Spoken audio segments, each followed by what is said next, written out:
Here in the Everglades, there is a problem looming just 3 feet below the surface. The threat of saltwater intrusion as a result of rising sea levels could leave millions of South Floridians without fresh drinking water. Named after Biscayne Bay, the Biscayne Aquifer is made up of highly permeable limestone that stretches 4,000 square miles, providing virtually all of the water that is used by South Florida residents, visitors, and businesses.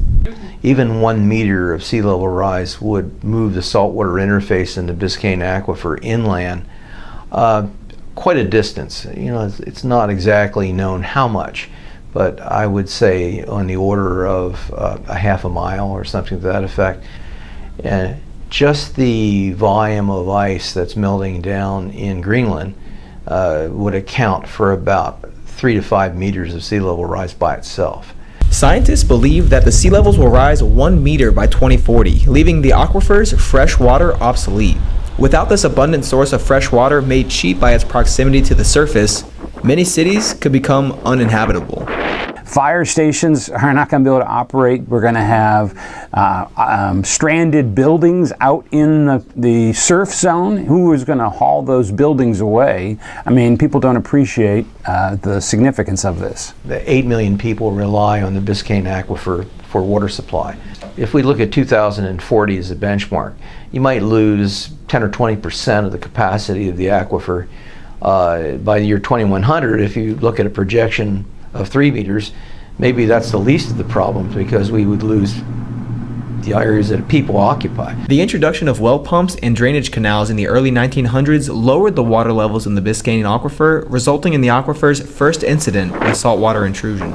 I mean, people are surprised when I tell them that back in the 30s and 40s we had seawater intrusion into the Biscayne Aquifer. Once you reduce that head of all that fresh water that typically goes into the groundwater, the seawater is going to move in. So just over draining that, and they were already using millions and millions, this is in 1930, 1940s, millions of gallons of water per day. And so, I mean, how are you going to feed, how are you going to give these people water if you've contaminated their drinking water with salts?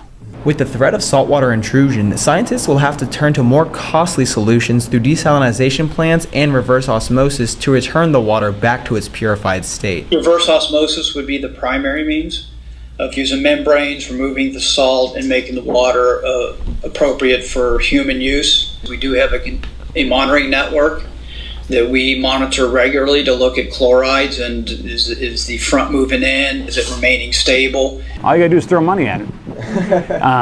We're gonna end up having reverse osmosis rather than taking our water straight from the groundwater. We're gonna spend a lot of money, and we do already have reverse osmosis plants over here, a couple of them, and it's very costly.